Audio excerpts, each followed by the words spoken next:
सत साहिब सतगुरुदेव की जय। बंदी छोड़ कबीर साहिब जी की जय। बंदी छोड़ गरीबदास जी महाराज जी की जय। स्वामी राम देवानंद जी गुरु महाराज जी की जय हो।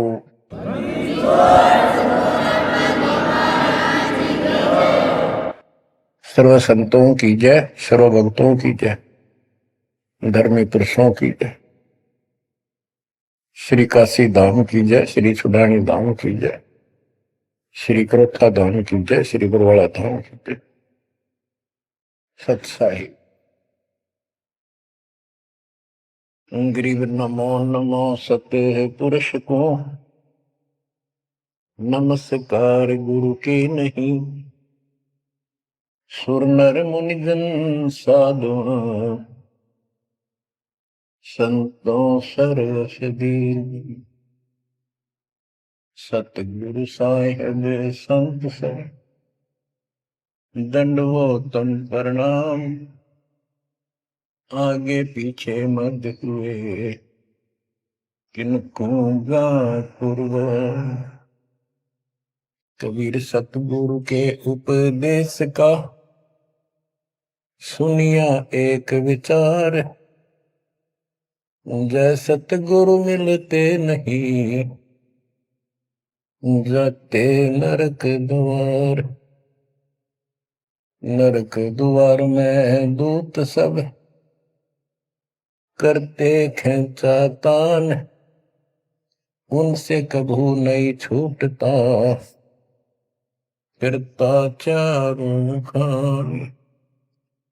कबीर चार खानी में भरमता, कबहू न लगता तार। सो फेरा सब मिट गया, मेरे सतगुरु के उपकार। जय जय सतगुरु मेरे की, जय जय सतगुरु मेरे की। सदा साहिबी सुख से वसियो, अमरपुरी के डेरे की। जय जय सतगुरु मेरे की, जय जय सतगुरु मेरे की। सदा साहिबी सुख से वसियो, सतलोक के डेरे। निर्विकार निर्भय तू ही, और सकल वैमान। जी साधो और सकल वैमान। सब पर तेरी साहिबी, सब पर तेरी साहिबी। तुझ पर साहिब ना, निर्विकार निर्भय। परम पिता परमात्मा कबीर जी की असीम कृपा से बच्चों, आज हमारे अंदर अपने घर जाने की प्रबल प्रेरणा हुई है। बच्चों, कोई भी काम है उसकी विशेष जानकारी होने के बाद उसमें रुचि बनती है। इसी प्रकार अब हमें पता चला है कि इस लोक में हम गलत स्थान पर रह रहे हैं, और आपको यह भी याद दिलाया जाता है कि ये शरीर नहीं रहेगा। जिस परिवार को देखकर हम खूब खुश हैं, और होना भी चाहिए, पर ये साथ कितने दिन का है यो तक भी ध्यान देते नहीं। इसके ध्यान ना देने से हम जन्म और मरण के इस महान कष्ट को भोग रहे हैं, इस महान कष्ट को झेल रहे हैं। अभी तक कोई इस तरह सच्चाई कहने वाला नहीं था। जैसे कोई यूं कह देता ना, भाई ऐसे ऐसे वो हो सकता है, मृत्यु हो जाएगी, तो यूं कहा करते कई तो, भाई ये बात ना बोला, मृत्यु हो जाएगी, अच्छी बात बता। यानी यूं कहना बुरी बात मानने थे कि यूं ना कह, मौत भी हो जाएगी कभी।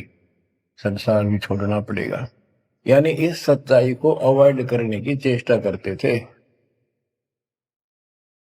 तो बच्चों, कबूतर क्या करता है, जब बिल्ली निकट आ जाती है वो डर जाता है, उड़ने की बजाय आंखें बंद कर लेता है और सोच लेता है खतरा टल गया, तो वो उसकी गर्दन मरोड़ के खा जाती है। अब आंखें बंद करें काम नहीं चलेगा, ये तो खोलनी पड़ेगी, हिम्मत करनी पड़ेगी, यहां से उड़ना पड़ेगा, काल से बचना पड़ेगा। पहले जैसे 12 कबीर पंथ चले हैं, उससे पहले ये हिंदू समाज, हिंदू धर्म, उसके बाद ये यहूदी धर्म, ईसाई धर्म, फिर मुसलमान धर्म, जैन धर्म, और ये 12 पंथ, इनमें ज्ञान तो बताया जाता था कि भक्ति कर लो, नहीं तो 84 लाख योनियों में जाना पड़ेगा, पशु पक्षी बनना पड़ेगा। और आत्मा डरती भी थी, भक्ति के लिए प्रेरित भी होती थी, लेकिन वो भक्ति शास्त्र विरुद्ध थी, शास्त्र में प्रमाणित नहीं थी, और वो ज्ञान भी शास्त्र प्रमाणित नहीं था। श्रीमद् भगवत गीता अध्याय 16 श्लोक 23 में स्पष्ट किया है कि शास्त्र विधि को त्याग कर जो अपनी मर्जी से मनमाना आचरण करते हैं अपनी इच्छा से, उनको न सुख होता है, न कोई सिद्धि प्राप्त होती है, और न ही उनकी गति बढ़ती। या तो ये कहो कि गीता गलत और ये झूठे गुरु सच्चे, इनमें से एक को रिजेक्ट करना पड़ेगा, लेकिन गीता को कोई रिजेक्ट कर नहीं सकेगा। आखिर में इन झूठे गुरुओं को त्यागना पड़ेगा।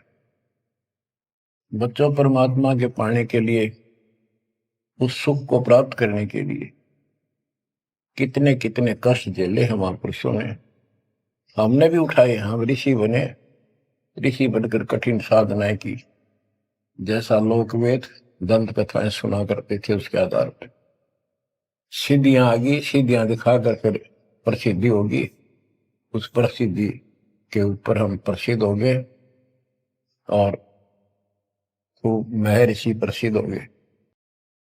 अब पता चला वो प्रसिद्धि कैसी थी, जैसे आपको राबिया का प्रमाण बताया, 4 साल की ठीक साधना से ऐसे ऐसे चमत्कार भी हो गए, मक्का उठ के आ गया, लेकिन भविष्य जीरो हो गया उसका, सिर भी काट दिया, इतनी प्रेरित थी भगवान के प्रति, लेकिन नथिंग, कुछ नहीं हुआ। काम तो अब बनेगा जब बनवाया जा।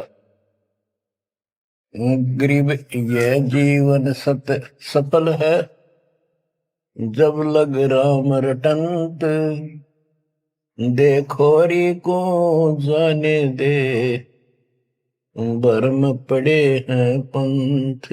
इस मनुष्य जीवन की सफलता उसी की है जो परमात्मा की भजन करते हैं, अन्यथा इसका कोई यूज नहीं। पशु पक्षी का भी ऐसा ही जीवन है, ऐसे ही कर्म वो करते हैं, खाना पीना, टट्टी जाना, बच्चे उत्पन्न करना, बच्चों के लिए फिर सारा दिन भटक के उनका पोषण करना, फिर मर जाना, ये कोई जीवन है?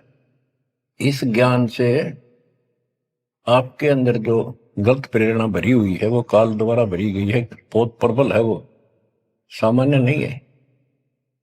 अब जैसे किसी को बुखार हो जाता है तो उसके बस की बात नहीं वो नॉर्मल हो जाए। तो बच्चों, अब के लगन लगानी पड़ेगी। जैसे बुखार हो जाता है, उसके बस की बात नहीं कि वो ठीक ठाक रहे, अपने ठीक क्रिया करे, तो उसके लिए औषधि की आवश्यकता पड़ती है, और जब नॉर्मल हो जाएगा फिर सारे काम ठीक करेगा। इसी प्रकार ये आपके बस की बात नहीं है जो आप जिस व्यवस्था में लग रहे हो, ये इस ज्ञान से, इस भक्ति से आपका यो अज्ञान हटेगा, ये जिससे प्रभावित हो बुखार हटेगा, फिर आपकी लगन अदब से बनेगी, अलग से बनेगी। अगर ये भाव नहीं बना तो क्या ये जीवन अच्छा है जो आप जी रहे हो? कोटि जन्म तन भर में दोगे, कुछ नहीं हाथ लगा रे। कुकर कुत्ता, सुकर सुअर, खर गधा, कौवा बुगला। बता, इन प्राणियों के शरीरों में असंख्यों बार कष्ट उठा लिया अपने को, असंख्यों बार, एक बार नहीं। तो क्या इस प्रोसीजर को जारी रखोगे? मेरी आत्मा तो मान नहीं रही कि आप इसको स्वीकार कर लोगे। और अब भी आपकी आंखें नहीं खुलेंगी और आपकी प्रेरणा नहीं बनेगी, तो फिर इंसान नहीं, पत्थर हो तुम, पत्थर। कोटि वर्ष करे संगत संतों की, पत्थर का जल में क्या बूझे। चंदन बन में रंग ला दे, एक बांस बिटन भी ना सीखे। पत्थर को जल में डाल दे, कितने गहरे जल में डाल दे, कितने दिन डाले रखे, उसका कोई असर जल का नहीं होता। नहीं, जल से तो नरम होता है पदार्थ। बाहर निकालते उसको घिसा दे दूसरे पत्थर से, जो का तो चिंगारी निकलेंगे। तो पत्थर जैसे प्राणियों को किसी चीज का असर नहीं होता। ये अमृतवाणी उन पुण्यात्माओं को झंझोड़ कर रख देंगी जिनकी आंखें काल में अज्ञान से बंद कर रखी। उस परम पिता के घर जाने के लिए, सुख को प्राप्त करने के लिए, गरीबदास जी बताते हैं कि मंसूर मैसूर क्यों हो गया, शरीर पासी प्रवेश और जाके ऊपर एती लोकती। कैसा है वो देश? उस परमात्मा के सुख को, सतलोक को प्राप्ति के लिए, उसकी प्राप्ति के लिए टुकड़े टुकड़े शरीर करा दिया मंसूर अली जी ने, पीछे नहीं हटा। तो गरीबदास जी कहते वो सुख कितना होगा जिसके लिए शरीर भी खत्म कर दिया, कोई नो प्रॉब्लम। और ये शरीर तो आपका रहेगा नहीं, गारंटीड है। इसलिए बार बार याद दिलाता हूं कि हमारे ऊपर नशा जबरदस्त कर रखा काल ने। ये आपके बस की बात नहीं, ये तो ये एंटीबायोटिक आपको प्रेरित रखेंगे। आप भक्ति भी करोगे, बुराइयों से भी बचोगे, और अपने घर जाने की प्रबल इच्छा बनेगी। जहां आशा ता बासा हुई, मन कर वचन सुमरियो सोई। गिरिव नरसिंह रूप सतगुरु धरा, प्रहलाद भगत के काज, हिरणाकुश को ले गया, जो तितर को बाज। परमात्मा कबीर जी ने ही नरसिंह रूप धारण किया। ये सारा श्रेय अभी तक श्री विष्णु जी उर्फ श्री कृष्ण जी को दिया जा रहा था। जो भी है, परमात्मा चाहते हैं कि किसी तरह इनकी भक्ति में आस्था बनी रहे। ये किसी को मानकर भक्ति कर रहे, करते रहो, उससे मिलना कुछ नहीं, पर पिछले संस्कार से मालिक उनकी मदद स्वयं करते हैं। गरीब नामा का देवल फेरा, मुई जवाई गाय, पीड़ा मेरी संत की, छान छवाई आए। कबीर साहब कहते हैं, दो दिन मेरी शरण है, ताका हूं मैं दास। दास में नौकर, गुलाम, और गेल गेल ला गया करूं जब तक धरती आकाश। नामदेव नाम के महापुरुष पिछले संस्कारी थे। परमात्मा कबीर जी कहीं भी आश्रम बना के कुछ करने के लिए रह जाते हैं, एक गुरु की भूमिका करते हैं। अपने बच्चों को वहां आसपास के क्षेत्र के बच्चों को ज्ञान सुनाते हैं। कोयल के बच्चे ज्ञान को सुनकर, आवाज को सुनकर उनकी तरफ खींचे आते हैं, सोबे वाले रह जाते हैं। तो उस समय रंका और बंका दोनों पति पत्नी थे। एक उनकी बेटी थी वंका। नामदेव भी उसी समय परमात्मा कबीर जी के शिष्य हुए थे जब वो वहां संत रूप में लीला कर रहे थे। हम ज्ञान सुन लेते हैं, सारी बात करते हैं, पर अपनी जो पूर्व प्रेरणा है, पिछले जन्म के संस्कारों से भी हम बाज नहीं आते। अब नामदेव जी जा रहे थे, एक मंदिर में आरती हुई थी, ब्राह्मण लोग आरती कर रहे थे, और उसके ऐसी धुन चढ़ी कि वो भी मंदिर में पहुंच गया। हाथ में जूते निकाल लिए अपने, जैसे ये बजाते हैं ताल, उस तरह बजाने लग गया, घंटी बजाते हैं, और बजाता बजाता आरती में मगन होकर उनके ब्राह्मणों के बीच में पहुंच गया, यानी पत्थर की मूर्ति के सामने पहुंचना चाहा। पंडितों ने पकड़ कर उसको मंदिर के पीछे फेंक दिया कि यह शूद्र छोटी जाति का समेत दूसरों में आ गया, हमारा धर्म भ्रष्ट कर दिया, हमारे भगवान को इसने रुष्ट कर दिया।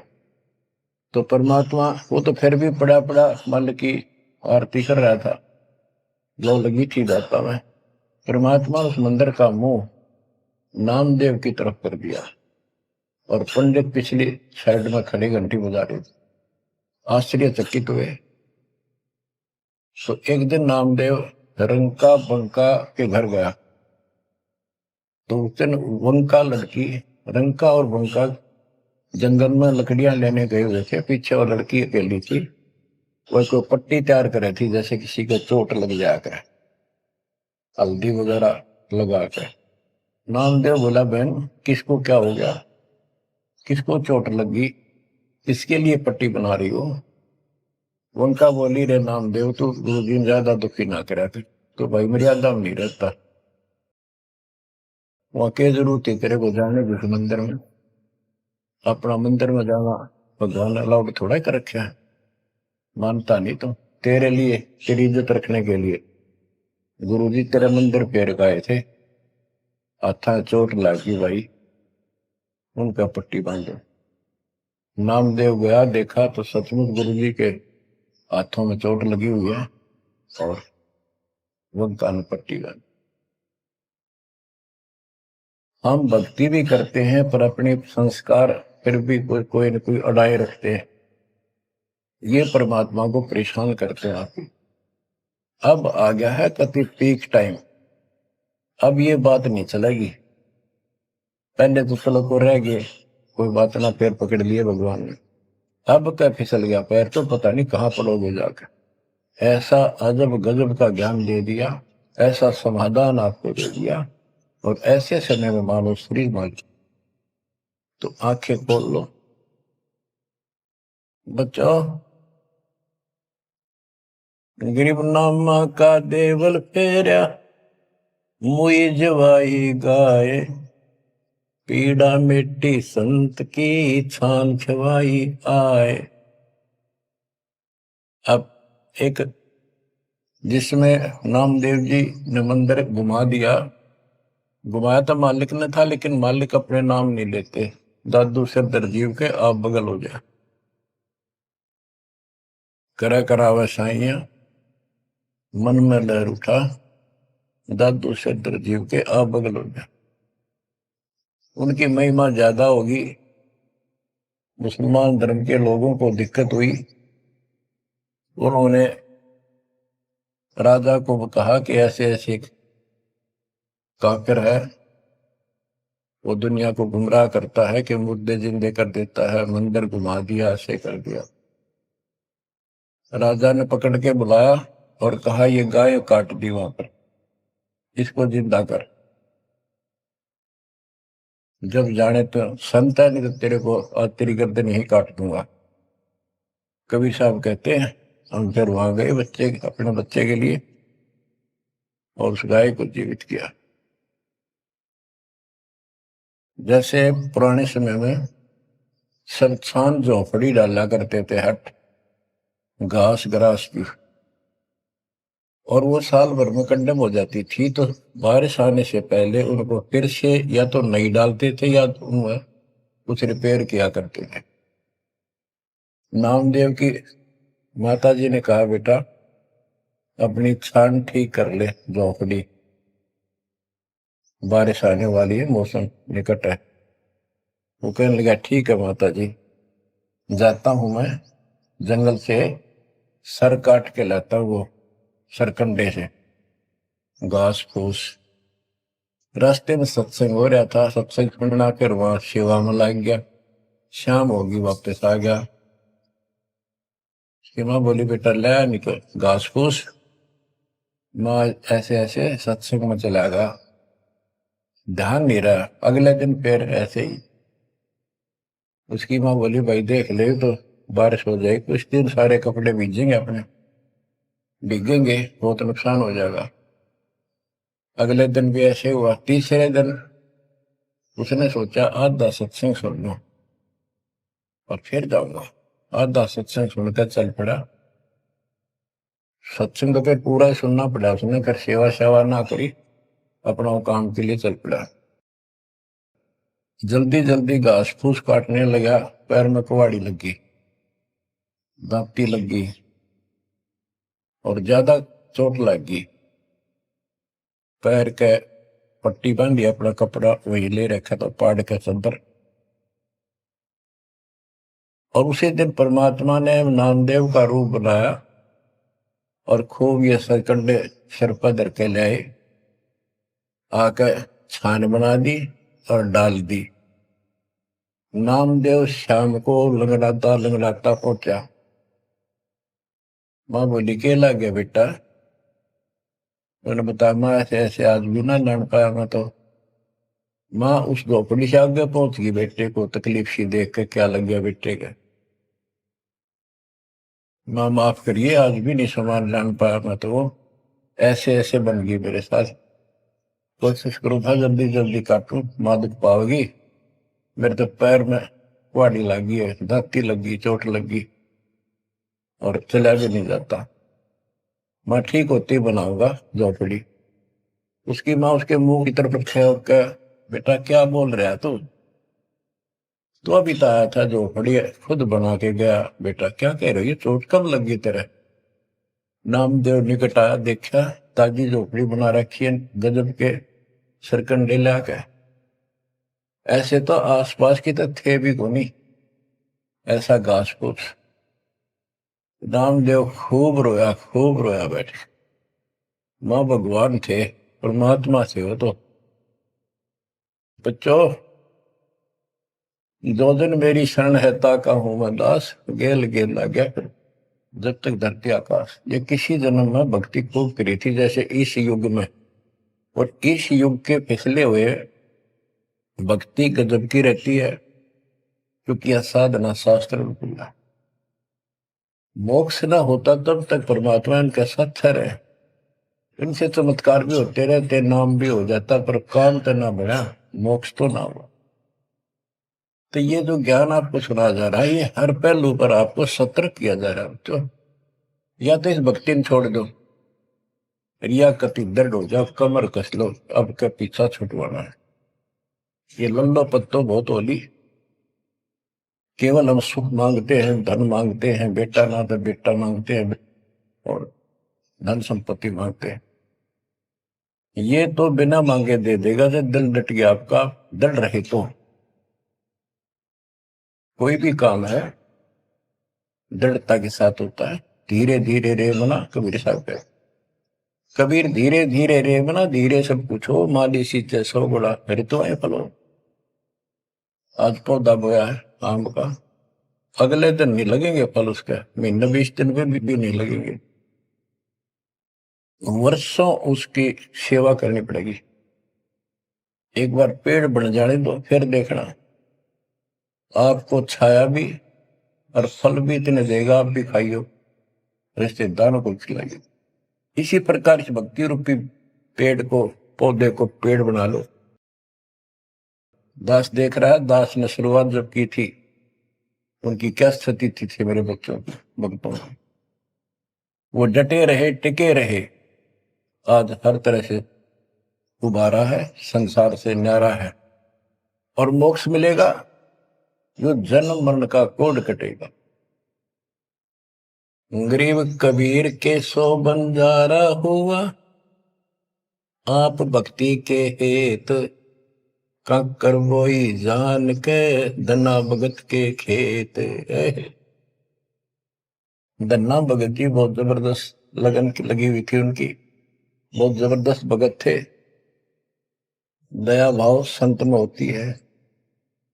बारिश हुई, बीज सभी किसान ज्वार बीजने चल पड़े। तन्ना की पत्नी ने भी ज्वार दे दी 5 किलो, अल्ले खेत में बो के आओ। भगत जा रहा था बैलों को साथ, बैल लेकर के, हल लेकर के। रास्ते में 4-5 भगत भूखे थे, बैठे थे। अब भगत स्वाभाविक साधु संत को देखकर राम राम करी, उसने बैल खड़े कर दिए, बैठ गया 2 मिनट भगवान से। सुबह सुबह पता चला कि उन्होंने 3 दिन से भोजन नहीं खाया था और मरने के कगार पर। कहने लगे भगत हम तो मृत्यु के निकट हैं, कहीं भोजन नहीं मिला। क्योंकि रेगिस्तान राजस्थान या भी पहले सारी स्थिति ऐसी थी नहीं बढ़िया वाली जनता की। बारिश हो गया तो फसल होगी, ना तो भूखे मरा करते। तो भगत जी ने सारे के सारे ज्वार रख दी उसके उनके आगे, बीज, वो मरे थे भूखे, सारी खा गए। अब वो चल पड़े। भगत जी ने सोचा ही वे घर वाले लड़ेंगे, पत्नी भी गर्म मिजाज की थी, और इसमें तो भाई कोई भी टोक दे, बीज भी कित खा गया तो कित खो दिया। किसान का तो जीवन होता बीज। लेकिन उसने परिवार न्यौछावर कर दिया। कक्कर इकट्ठी की लोगों को दिखाने के लिए, जैसे और बीज बो रहे थे ऐसे कंकर बखेर के हलवा के सामने घर आ गया, खेत में जाकर नहीं देखा। कुछ दिनों के बाद औरों के तो ज्वार गजब की उगरी, और भगत जी के खेत में तुम्बे मतीरों की बेल उगरी बिना गिनती की। मतीरे लग गए मोटे मोटे ये तुम्बे। अब क्या होता है कि भगत जी के खेत में, धन्ना भगत के खेत में बहुत ज्यादा बेल उगी मतीरों की, मतीरे से मोटे मोटे लाग गए, ऊपर नीचे पुड़े न भरी दिखे उनका खेत भरा। कुछ दिन के बाद क्या होता है कि बारिश ना होने से उस क्षेत्र में अकाल जैसी स्थिति होगी। वह ज्वार किसी का हुई, किसी की थोड़ी बहुत हुई, बिल्कुल नहीं हुई। तो वो तो बाद की बातें हैं।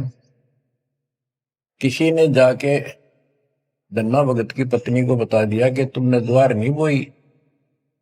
वह बोली बोई, वो कहा हमारा भगत कि ना आपके तो मतीरे उग रहे हैं, ज्वार है ही नहीं। उसका दुख हुआ, ज्वार भी कित खा गया यो। तो वह गई, देखा सचमुच वहां तो मोटे मोटे मतीरे भरे पड़े। एक मतीरा यानी एक तुम्बा लेकर चल पड़ी। धन्ना भगत को पता था कि बात आज बिगड़ चुकी है। उसके बाहर जाते ही भगत वहां आ जाते थे, उसके रहते नहीं आते थे। वह जल्दी वापस आ गई। धन्ना भगत ने सोचा था शाम तक आओगी, तो भक्तों से कहा तुम जाओ, बात आज गड़बड़ है। सिर पर बतीरा रख रखा, ताते उसने बतीरा सिर में मारा धन्ना भगत का। धन्ना भगत जी ने थोड़ा बचाव किया तो धरती में लगकर फूट गया। फूटते उसमें ज्वार निकली जैसी बीज की साफ सुथरी भेजी थी। अब भगत जी तक टेढ़ा पड़ा, सिर बचाया, और वह देवी देख रही थी, कभी धन्ना भगत को कभी ज्वार को। तो वह बोली ये कहां से आ गई ज्वार इसमें। धन्ना भगत नहीं बोला। वह फिर खेत में गई, वह ज्वार उठा कर अंदर रख ली। वहां जाके देखा कपड़ा बिछा कर मतीरे फोड़न लागी, ढेर लाग गया। गठड़ी बांध के चल पड़ी, ढोण लागी ज्वार। अरोरा की ज्वार कति कंडम सी होगी, वो ये को ना खड़ी तो रही, पर बस उसमें बीज नहीं बना, सूखी सूखी सी खड़ी। अब वह 3-4 गठड़ी 5-6 गठड़ी ले आई भर भर के। भगत बोला जितनी आपने अपनी होनी चाहिए थी ना तेरे खेत में उतनी रखना, ज्यादा ना लेना। भगतमती ने बोली तू तो ऐसे करा कर, भगवान ने दी है सारी लाऊंगी। वह गठड़ी भर के चाली, जब उसका कोटा पूरा हो लिया, वहां तक तब बोझ मरती आई बाहर खूब लग गया, उतारी तो सारा फूस बना पाया, एक फेर लाई वो भी नहीं हो गया, हार के बैठ गई। फिर धन्ना भगत के खेत में ज्वार निकला, तुम्बों से ज्वार ज्वार निकला, गांव इकट्ठा हो गया। भगत बोला भाई अपनी बांट लो थोड़ी थोड़ी, तुम सारे भूखे मर तो बच जाएगा गाँव। तो सब ने अपने हिसाब का थोड़ा थोड़ा ले लिया और फिर भी उबरती रहेगी। बच्चों ये बातें कोई बनावटी नहीं है। जिनने भगवान के ऊपर समर्पण किया, जो भगवान पर समर्पित हुए, भगवान ने कभी उनका मारा नहीं। चारों युगों को देख लो, हमने किसका रखा मारा। तो बच्चों ये महापुरुषों की जो कथाएं हैं आज अपने काम आऊंगी। आप एक बार लग कर देखो इस मार्ग, कोई जगह नहीं रहेगी आपको अगर मगर करने की, इस मन को कति परमात्मा हर तरह से संतुष्ट कर देगा। दास अपनी एक कथा बताओगा। हम सुनते थे कि द्रौपदी का चीर बढ़ा दिया भगवान ने, पर ये नहीं पता था क्यों बढ़ाया था। वो तो अब इस तत्व ज्ञान से निखार हुआ कि कबीर परमात्मा ने एक लीला करके उसका लीर ग्रहण किया कपड़ा, और उसके कारण बढ़ा था। तो इससे कोई किसी को कहते वो मानता नहीं था, ये कोई बात है, कैसे हो सकता है, ऐसे नहीं हो सकता, वैसे नहीं हो। हम भी मानते थे कि चल ना होगा, पर भगवान तो है और बहुत काम कर रखे हैं। मन मानता था भगवान कुछ भी कर सकता है, क्योंकि आस्था जब भी बनती है जब ये भावना बढ़ जाएगी परमात्मा जो चाहे सो कर सके। उसके सामने इम्पॉसिबल वर्ड नहीं है उसकी डिक्शनरी। आपको बताता हूँ, नाम ले लिया, 2-3 साल हुए थे बस। 1988 में नाम लिया, 1990 या 89 की बात है, 88 या 89 की।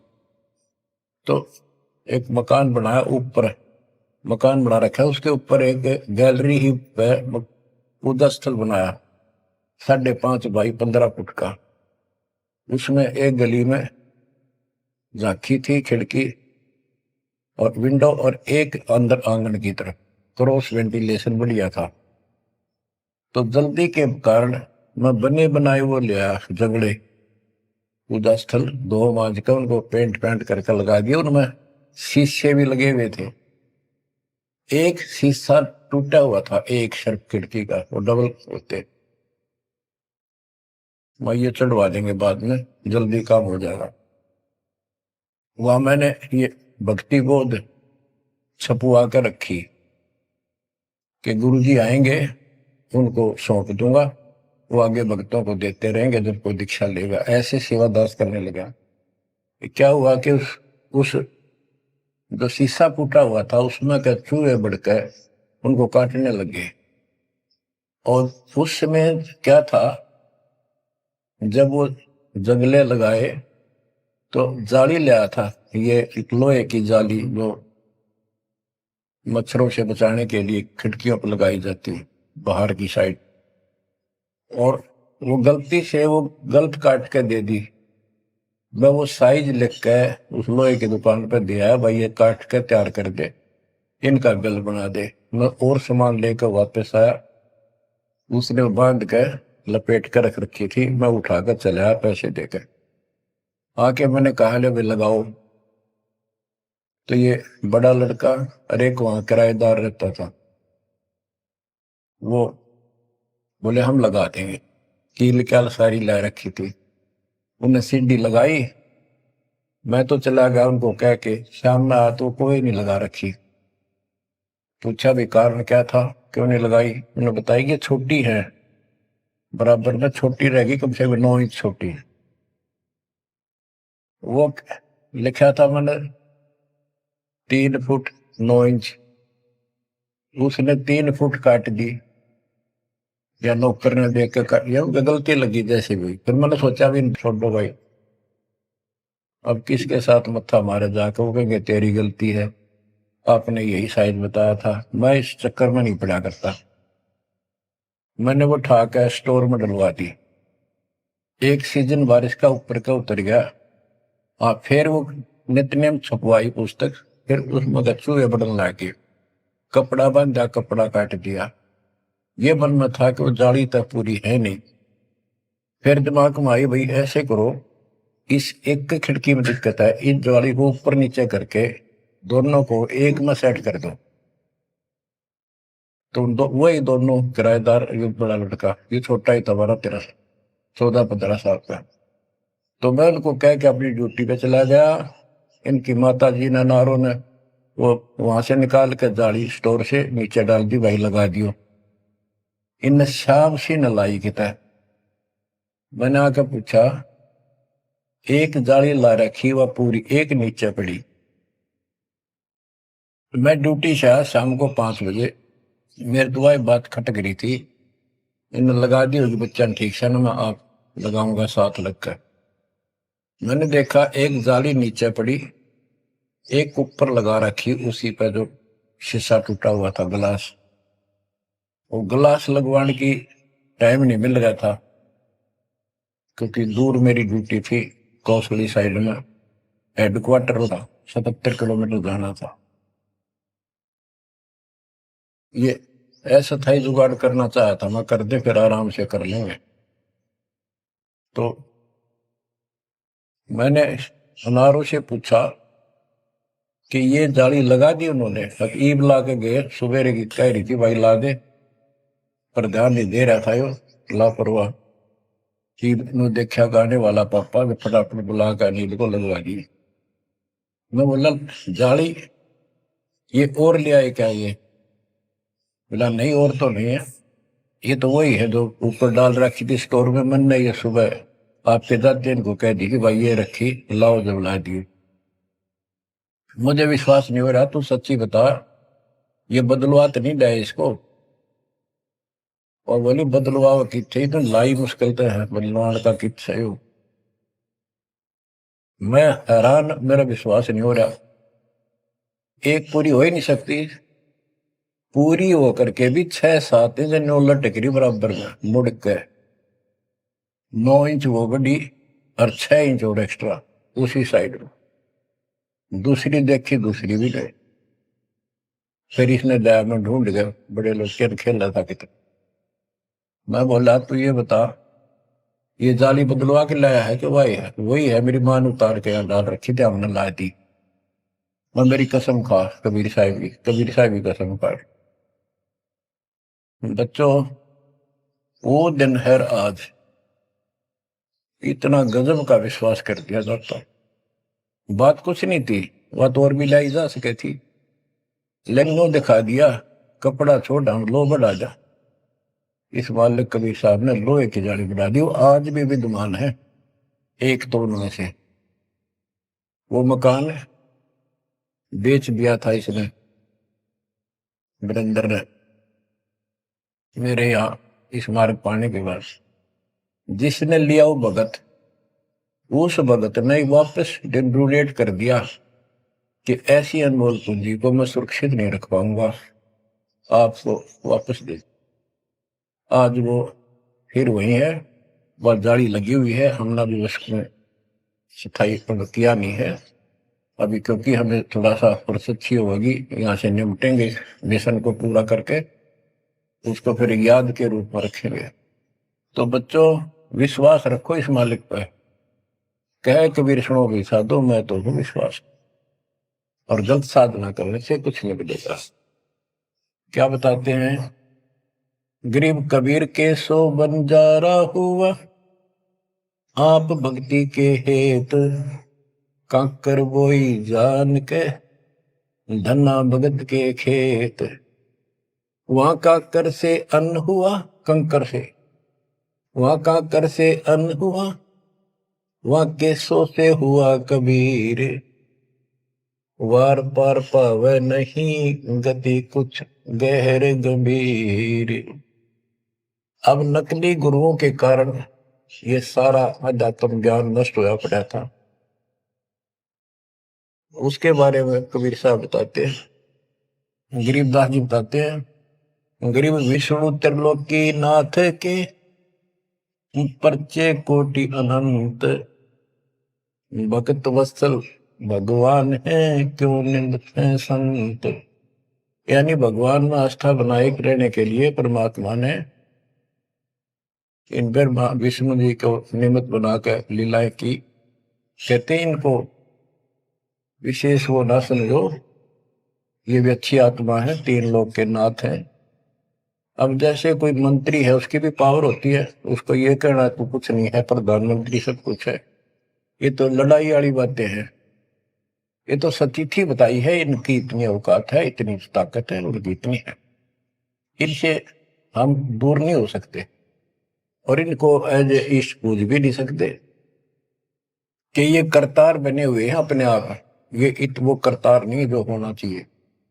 गरीब करता ऊपर चोट है, कहते हैं करतार, मूल लह नहीं मूर्खा, गिनते हैं क्यों डारे। कि जितने करतार अपने आप बना रखे तुमने, राम कृष्ण विष्णु, ये फिर कितने बना रखे। कर्ता ऊपर चोट है, जो एक करतार को छोड़कर अन्य जो कर्ता बनते हैं उनकी दुरुक्ति होती है।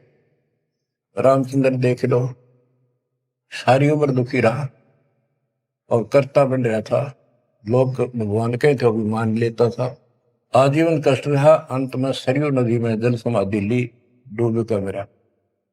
कृष्ण जी सारी उम्र दुखी रहा, सुख का सांस कभी नहीं, कभी कंस, कभी केसी, कभी चाणूर, कभी कुछ पूतना, और आखिर में दुर्वासा के श्राप से कुल उनके सामने नष्ट हो गया। जिसका कुल सामने मरे है और पश्चाती वो जीव है, सबसे निर्भाग आदमी है। सब कष्टों को देख कर रो रो के टाइम काटा, आखिर में एक विषाक्त तीर से मारेगा, विषाक्त जहर से बुझे हुए एरो तीर से मारेगा।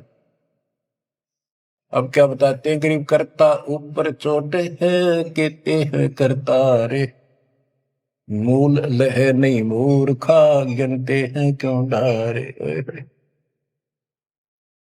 के मूल की पूजा क्यों नहीं करते, डालियों ने क्यों गिनते फिर हो तुम, कितने भगवान है, कितने टहनी है। मूल से सब कुछ होता है। गरीब सतगुरु साहिब एक है, दूजा भरम विरोध, बिन सतगुरु सूझे नहीं, चाहे पढ़ो 18 बोध। गरीब गल गोटा गुरु आखने, फांसी दे अड़ाए, 12 तिलक बनाए कर, चंपुर दे धकाए। कि ये इंसान का नाश करने, मनुष्य जीवन को बर्बाद करने वाले, ये बाह्य दिखावा करके 12 तिलक 12 तिलक बना लेंगे, कंठी माला पहन लेंगे, लाल कपड़े, बड़ी बड़ी दाढ़ी मूछ उठा लेंगे या घुटन घोट हो जाएंगे, मूड में डालेंगे।